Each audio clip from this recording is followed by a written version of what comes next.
جی ناظرین، بریک کے بعد آپ کو خوش آمدید کہتے ہیں۔ دنیا بھر میں حکومتوں کے حوالے سے جو پالیسیز ہیں اس میں امریکہ کا کیا عمل دخل ہوتا ہے کہ سپر پاور کس طریقے سے جو ہے وہ مداخلت کرتی ہے اور کس طریقے سے رجیم چینج کیے جاتے ہیں، اس پہ بہت کچھ لکھا جا چکا ہے، بہت کچھ کہا جا چکا ہے، اور اس کتاب کا حوالہ دے رہے ہیں۔ میں میرے خیال اس کتاب کا ٹائٹل چلا ہے، اس کتاب کا نام ہے اوور تھرو۔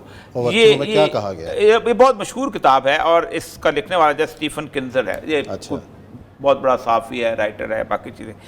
اس کے ساتھ ساتھ کو 8-10 اور صحافی ہیں کہ جنہوں نے امریکن کی تاریخ مرتب کی ہے کہ امریکنز جو ہیں ان کی کب سے لے کے کب تک جو ہیں وہ اپنی مرضی سے رجیم چینج کرتے آئے ہیں۔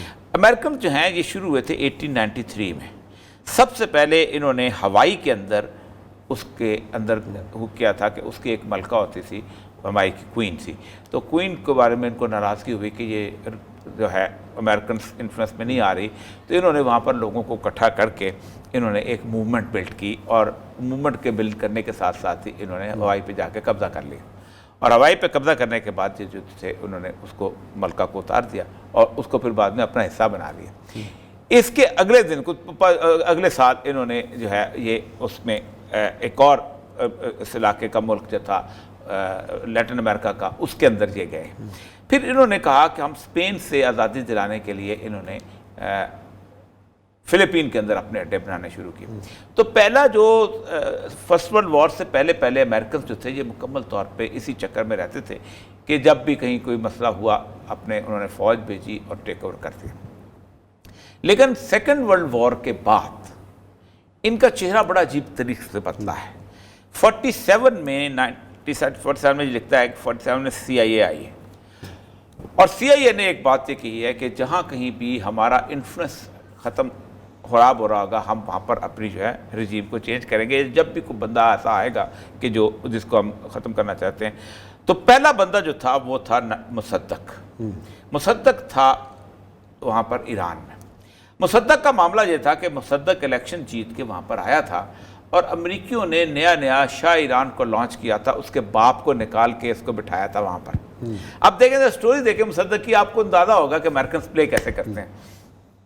مصدق نے جب آ کے الیکشن لڑا تو وہاں پر ایک کمپنی ہوتی تھی AOIR، جو کہ برٹش اور ایرانین آئل کمپنی تھی۔ تو اس نے کہا کہ یہ ایرانین برٹش آئل کمپنی جو ہے یہ ایرانیوں کا تیل ہے، تو ہم یہ تیل جو ہے نا یہ ہم خود اس کو نکالیں گے۔ اس کمپنی کے ساتھ انہوں نے اپنے معاہدات ختم کر دیے۔ اس کے معاہدات ختم کرتے ساتھ 2-3 کام اور اس نے کیے۔ ایک تو یہ تھا کہ اس نے جو تو ان امپلائمنٹ کا بینیفٹ دیا لوگوں کو، اس کے بعد اس نے جو ہیلتھ کارڈ شروع کیے، اور تیسرا اس نے یہ کیا کہ لینڈ ریفارمز کرتے۔ اس سے وہ ایک پاپولر لیڈر کے طور پہ ابھرا۔ جیسے وہ ابھرا تو انہوں نے یہ کیا کہ تمام کمپنیز نے مل کے آ کے کہا کہ ہم اب ایرانی تیل بیچیں گے، ہم خریدیں گے نہیں۔ صحیح۔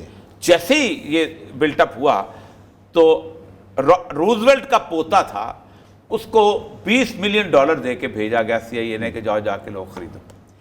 وہاں ایک بڑی فیصلے سے ہمارے یہاں دولتانے ہوتے ہیں، نون ہوتے ہیں، ٹوانے۔ ایران میں ایک رشیدین فیملی تھی، رشیدین فیملی کو انہوں نے $10,000 جو ہے پر منتھ اس کو لگا کے اس میں انفلوئنس کرنا شروع کیا، اور اس نے کہا کہ یہ معاملہ جو ہے اس کو اوور تھرو کرنا ہے۔ اس اوور تھرو کے چکر میں اس کو پتہ چل گیا، اس نے ارلی الیکشن کال کر لیے کیونکہ پاپولر ہو رہا تھا۔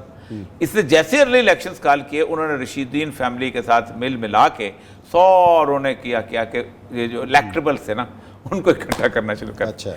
اب اس کو اندازہ ہوا تو اس نے پھر تقریر کی۔ تقریر سننے والی ہے کہ یہاں پر ایک امپورٹڈ گورنمنٹ لائی جا رہی ہے اور یہاں پر انفلوئنس ہو رہا ہے، تو میں الیکشن جو ہے اس کو قدم قرار دیتا ہوں۔ اور موومنٹ اور جلسے اور جلوس اور ہنگامے اور یہ شروع۔ جیسی یہ صورتحال ہوئی ہے تو اس کے ساتھ یہ جلوس تو انہوں نے اس کو سے استعفیٰ دے دیا، استعفیٰ دے کے باہر نکلا ہے۔ انہوں نے ایک اور آدمی کو، غلام زادہ تھا، اس کو لگایا شاہ ایران نے۔ جیسے لگایا ہنگامے شروع ہو گئے، فوج کو بھیجا گیا، فوج نے 300 لوگوں کو مار دیا۔ جیسے ہی مارا تو ہنگامے اور تیز ہو گئے، تو شاہ پیچھے ہٹ گیا، فوج نے بیرکس واپس چلے گی، اس کو واپس لگا دیا۔ اس کو جب واپس لگایا، اب اس نے اس ڈومین میں انگلی ڈیل دی، وہ بڑی عجیب و غریب ڈومین۔ اس نے ان سے اختیار لیا پارلیمنٹ سے کہ میں آرمی چیف چینج کر سکتا ہوں، اور ساتھ میں منسٹر ڈیفنس۔ اس نے آرمی چیف چینج کیا جو کہ شاہ کا تھا اختیار تھا، تو ہوا یہ کہ اس کے ساتھ ہی ایک اور ریزنٹمنٹ وہاں پیدا ہوئی، اور پھر ہوا یہ کہ آرمی والوں نے ان ساروں کو ملا کے پرائم منسٹر ہاؤس پہ بامبنگ کی، اور بیچ میں جلوس نکالا، یہ بھاگا، اس کو گرفتار کر لیا۔ اس کا مطلب یہ ہے کہ جو اختیارات کا وسیع البنیاد جو وہ خناس ہے کہ سارا اختیار مجھے مل اداروں گیا کی اچھا سنیں آگے سنیں نا صورتحال کیا ہوئی۔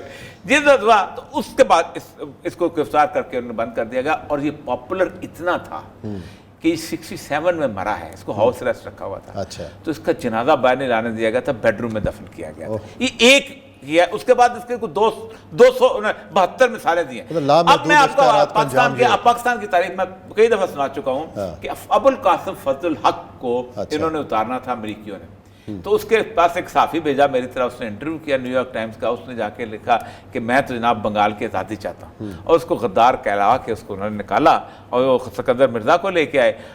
اس کے بعد چلتے رہے جی، پھر اس کی ایوب خان کا چلتی رہے۔ ان کو سب سے بڑا مسئلہ پیش آیا تھا ذوالفقار علی بھٹو کے ساتھ، اور ذوالفقار علی بھٹو کے بارے میں انہوں نے کہا تھا ہم تمہیں ٹھیک کر لیں گے، وہ جو مشہور اس کا will make you an example, وہ بیچارہ لہراتا رہ گیا یہ۔ لیکن اس کے بعد حکومتوں نے سوچ لیا تھا کہ اب ہم امریکہ کے بغیر نہیں آ سکتے۔ بھٹو ہر جلسے میں نعرہ لگواتا تھا امریکہ کا جو یار ہے غدار ہے غدار ہے، اور یہ کہتا تھا امریکی سامراج اور جی اور وہ۔ بے نظیر بھٹو جب 86 میں واپس آئی ہے، لاہور آئی ہے، تو اس کو ریئلائز ہو گیا کہ نہیں، پاکستان میں امریکی غدار کی نعرے نہیں چلتے، تو اس کے اوپر ذرا سا چلائیے گا، جگنو محسن جو ہے اس 86 کی واقعہ کو بیان کرتے تھا، چلائیے گا۔ یہ ہوا کہ اب ہم تو تھرو آؤٹ دی 80s اس چیز پہ جو ان کے پیپلز پارٹی کے سلوگنز تھے، we used to take them seriously, امریکہ کا جو یار ہے غدار ہے غدار، ٹھیک ہے۔ اب 1986 میں وہ جب لاہور واپس آئیں تو اتنا جم غفیر میں نے تو کبھی زندگی میں نہ دیکھا تھا نہ دیکھا ہے اس کے بعد۔ خیر جب وہ ہوا سب کچھ تو میں سب سڑک پہ کھڑی تھی اس وقت، اور یعنی کہ پورے 12 گھنٹے لگے ایئرپورٹ سے داتا دربار جاتے ہوئے۔ لیکن میں نے یہ ایک نوٹس کی بات کہ پیچھے سے جب امریکہ کے جھنڈے جلنے شروع ہوئے اور جو پی ایس او کے بچے تھے انہوں نے نعرے لگانے شروع کیے، امریکہ کا یہ کون نعرے لگا رہے ہیں؟ تو وہ جہانگیر بدر نے کہا بی غیر سارے جلے، تو she said جہانگیر یہ نعرے نہیں لگیں گے نہیں لگیں گے نہیں لگیں گے۔ اچھا تو پھر وہ امریکہ کے جھنڈے نہیں جلیں گے نہیں جلیں گے نہیں جلیں گے۔ So then he said کہ to give him credit he said تو جو سارا کچھ ابھی بھی اگر یہ ہو گیا تو ہم الیکشن کیسے جیتیں گے پھر؟ To which he said ہم کبھی نہیں لوزیں گے کبھی نہیں لوزیں گے، ہم ہمیشہ ونیں گے اور ونیں گے۔ ہاں جی اچھا اب دیکھیں اس نے کہا کہ کون چلا یہ نعرے، کون؟ جہانگیر بدر منع کر دیا انہوں نے۔ جہانگیر بدر سے کون؟ میرے نہیں لگیں گے یہ نعرے، ہم ویسے پاور میں آ جائیں گے۔ اور آپ کو پتہ ہے کہ بے نظیر جس وقت آئی تھی تو ضیاء الحق نے باقاعدہ اس کو پرائم منسٹر کا پروٹوکول دیا تھا۔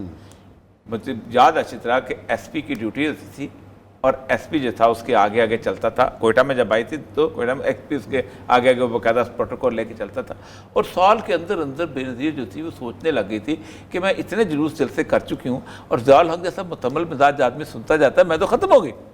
وہ تو اس کی مسئلہ یہ تھا کہ امریکہ ضیاء الحق سے ناراض ہو گیا تھا، ورنہ امریکہ ضیاء الحق سے ناراض نہ ہوتا، اور وہاں پر جا کے اس کا جو کیا نام تھا اس کا جو زین نورانی صاحب جو تھے، اور وہ جو اس کا جنیوا اکارڈ کے خلاف نہ جاتا اور یہاں سے پیچھے نہ کرتا، تو وہ تو چلتے رہتے۔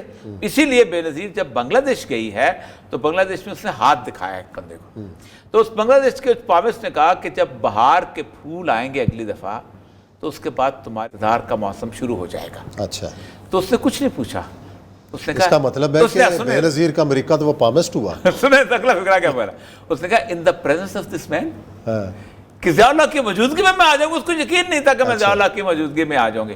تو ابھی میں بتا رہا ہوں کہ ابھی جو عمران خان صاحب ایک بلٹ اپ کر رہے ہیں، وہ سارا کچھ کر رہے ہیں، مصدق کی کہانی سنانے کا مطلب یہ ہے کہ پاکستان کی اسٹیبلشمنٹ بھی ہو اور دوسری اسٹیبلشمنٹ بھی ہو۔ امریکہ پھر اس کے بعد ہوا یہ تھا کہ 1953 میں وہ گیا ہے، 26 سال تک امریکہ نے جس طرح ایران کو استعمال کیا ہے، اور پھر جب اس کو استعمال کر لیا اور پھر جس طرح اس کو چھوڑا ہے جمی کارٹر نے شاہ ایران کو، جس طرح وہ روتا ہوا نکلا، اس لیے میں آج بھی کہا چائنیز کا انسیڈنٹ ہوا ہے نا، تھوڑا سا سوچ رہے ہیں یہ بڑی فکر کی باتیں ہیں، اس لیے کہ بھگتے گے پاکستان کی قوم 22 کروڑ. میں جس کی زمین پہ آگ جلتی ہے نا اسی نے گرم ہونا ہوتا ہے، باقی کسی نے نہیں ہونا ہوتا. چلیں جی بریک لیتے ہیں، بریک کے بعد آتے ہیں اور کوئی ذکر کریں گے بھارت کا.